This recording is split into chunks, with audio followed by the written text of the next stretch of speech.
Shalom Awesome Kids, selamat datang di ibadah online kita. Berikut adalah panduan beribadah kita pada hari ini. Yang pertama, adik-adik, mari kita persiapkan diri kita dan pakailah pakaian yang rapi dan juga sopan.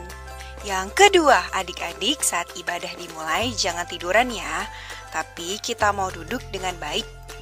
Jika adik-adik sedang sakit, boleh ibadah di tempat tidur ya. Yang ketiga, adik-adik, mari kita siapkan Alkitab kita.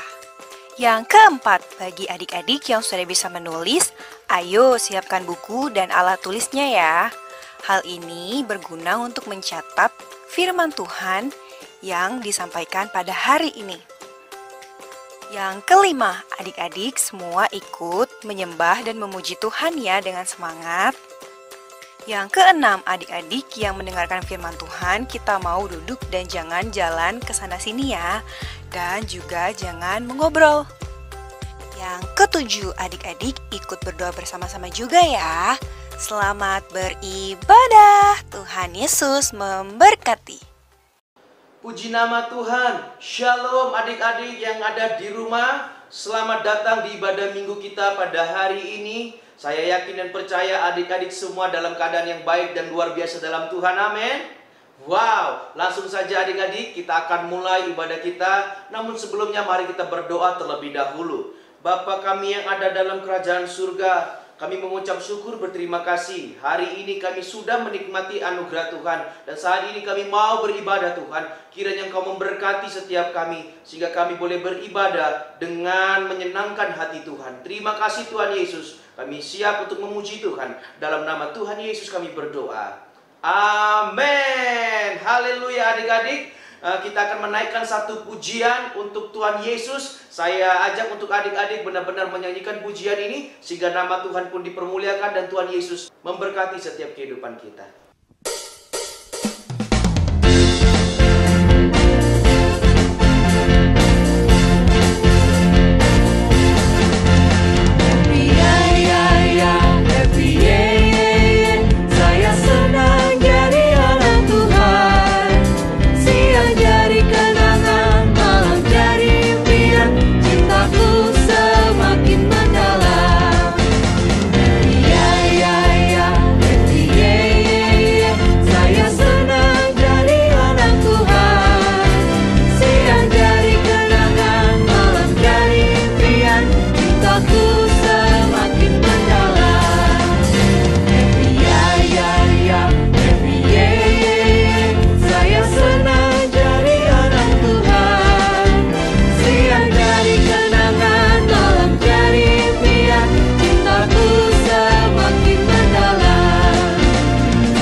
Kita sudah menaikkan pujian kepada Tuhan. Kita bangga menjadi anak Tuhan. Tiba saatnya adik-adik, kita akan mendengarkan firman Tuhan. Namun sebelumnya mari kita menaikkan pujian penyembahan kita ke hadapan Tuhan.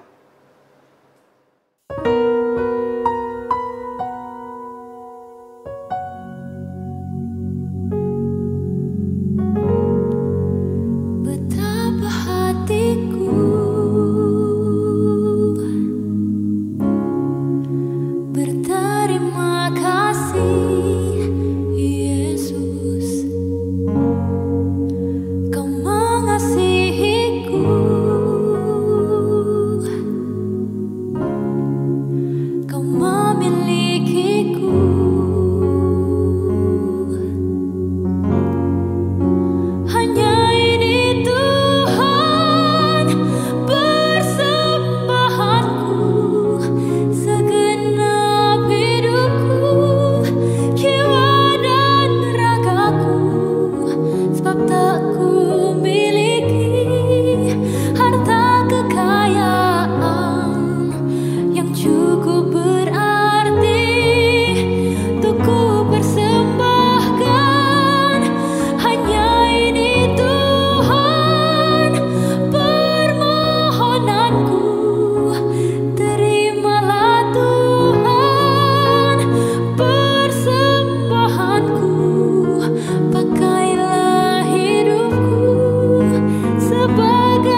Terima kasih Tuhan, saat ini kami akan mendengarkan firman-Mu. Kiranya Tuhan mengurapi setiap kami, sehingga kami boleh mengerti akan kebenaran yang akan kami dengarkan.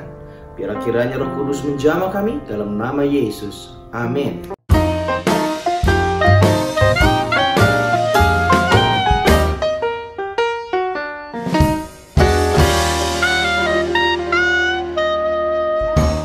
Shalom adik-adik. Kali ini kita akan belajar kebenaran firman Tuhan yang berjudul Tuhan yang melindungi.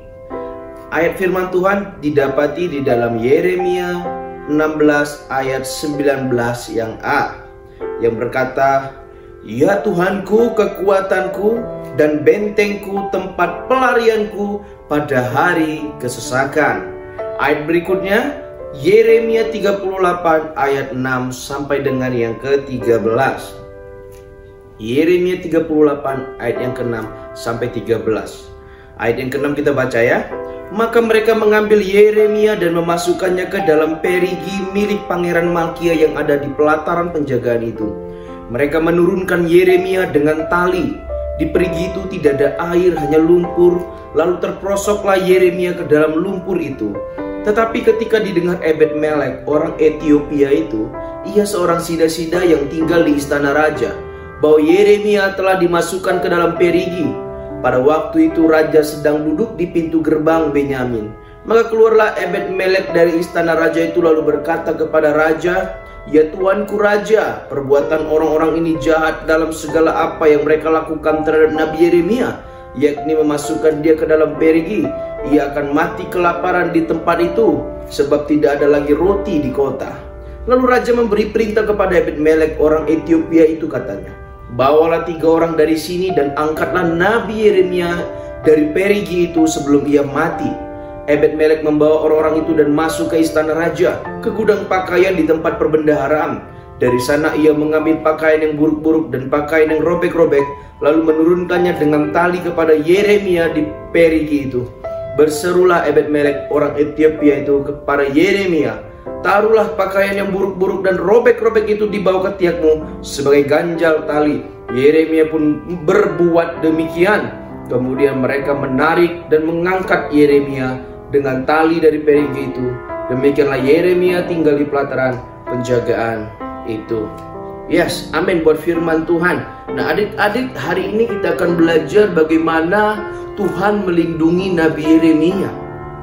Apa yang terjadi kepada Nabi Yeremia sehingga dia harus mendapatkan satu hal yang tidak mengenakan, bahkan mengancam nyawanya? Tidak lain dan tidak bukan, Nabi Yeremia adalah utusan dari Tuhan. Namanya aja udah Nabi, artinya dia harus menyampaikan pesan Tuhan kepada bangsa-bangsa yang ditetapkan Tuhan untuk Allah berbicara kepada mereka. Nah, pada waktu itu Nabi Yeremia diperintahkan Tuhan untuk menegur bangsa-bangsa yang sangat jahat, ya, supaya Nabi Yeremia menegur semua mereka atas dosa mereka semua. Dan Nabi Yeremia mengingatkan dan memberitahu kepada mereka bahwa mereka akan mendapatkan penghukuman yang begitu dahsyat. Ada murka Allah yang begitu dahsyat apabila mereka terus-menerus hidup di dalam dosa. Sehingga bukanlah satu profesi yang begitu enak atau bagus menjadi nabi pada waktu itu, karena nabi sering sekali dibenci banyak orang. Adik-adik yang diberkati oleh Tuhan, bukankah sama seperti itu? Hidup kita juga kalau ditegur sama teman kita, sama guru kita, sama mama kita, kita merasa kesal, kita merasa tidak suka sekali kalau kita ditegur. Itulah pekerjaan Yeremia, tugas Yeremia. Tugasnya adalah menegur. Otomatis hidupnya akan selalu dibenci oleh banyak orang. Sehingga singkat ceritanya, nyawanya pun terancam mati. Adik-adik, Yeremia mengalami ancaman matian. Tetapi syukur kepada Tuhan, dia adalah orang yang selalu memohonkan perlindungan Tuhan, dengan dia selalu berdoa kepada Tuhan. Itu sebab hal yang harus kita pelajari dari Yeremia adalah kita harus menjadi pribadi yang senantiasa berdoa kepada Tuhan. Dengan begitu kita akan selalu ada di dalam perlindungan Tuhan. waktu ada orang jahat sama kita, waktu ada orang yang berniat buruk sama kita, setiap niat buruk, setiap niat jahat mereka tidak akan tertimpa atas hidup kita. Karena apa? Karena ada pertolongan daripada Tuhan. Bahkan Tuhan bisa datangkan kebaikan bagi diri kita setiap niat jahat orang yang ada. Nah, adik-adik yang diberkati oleh Tuhan, selain daripada itu adalah Yeremia adalah nabi yang taat kepada perintah Tuhan. Sehingga kalau kita mau terus di dalam perlindungan Tuhan, sehingga kita kalau mau terus menikmati penjagaan Tuhan, maka tidak lain dan tidak bukan adalah kita juga harus menjadi pribadi yang taat kepada kehendak Tuhan. Jangan cuma berdoa, tapi juga lakukan kebenaran firman Tuhan. Seperti hormatilah orang tuamu, jangan balas kejahatan dengan kejahatan, jangan menyontek apabila ujian, tolonglah temanmu apabila membutuhkan pertolongan, jangan jelek-jelekkan dia.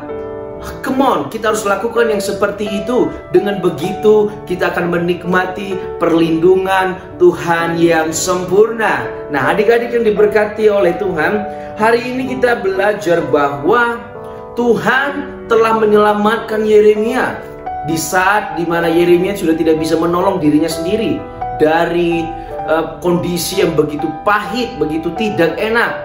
Tetapi oleh sebab Yeremia selalu berdoa dan selalu taat akan kehendak Tuhan, Tuhan mengirim orang-orang untuk mendatangkan pertolongan. Akan ada suatu saat nanti setiap adik-adik dan kita semua akan mengalami kesusahan demi kesusahan, hal-hal yang tidak enak, bahkan mengancam keselamatan kita. Tetapi kabar baiknya, apabila kita terus berdoa dan melakukan kehendak Tuhan, maka kita akan terus ada dalam perlindungan Tuhan.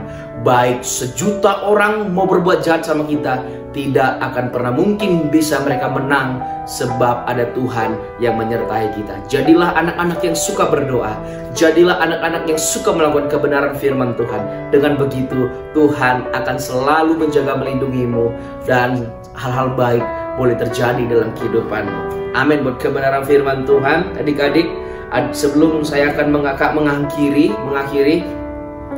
ibadah pada hari ini, ada ayat hafalan, ya, Yeremia 16 ayat 19 bagian yang A. Ya Tuhan, kekuatanku dan bentengku, tempat pelarianku pada hari kesesakan. Demikianlah firman Tuhan pada hari ini. Mari kita berdoa. Terima kasih Tuhan buat waktu yang sudah Kau berikan untuk setiap kami boleh mendengarkan firman-Mu. Kiranya Tuhan menjamah setiap kami sehingga kami boleh menjadi anak-anak yang takut akan Tuhan, menjadi anak-anak yang suka berdoa dan melakukan setiap kehendak Tuhan, sehingga kami yakin dan percaya kami terus ada dalam perlindungan Tuhan. Berkati Mama Papa, terus Tuhan jaga, Tuhan lindungi dimanapun mereka berada, mereka terus di dalam penjagaan Tuhan. Bahkan adik-adik dalam sekolahnya, mereka menjadi anak yang takut akan Tuhan, menjadi anak yang berprestasi, cerdas, bijaksana, memiliki masa depan yang indah. Ucapan berkat dalam nama Yesus, sama-sama kita katakan amin, amin. Puji nama Tuhan. Berakhirlah ibadah kita pada hari ini. Sampai ketemu di ibadah berikutnya. Tuhan Yesus memberkati. Shalom.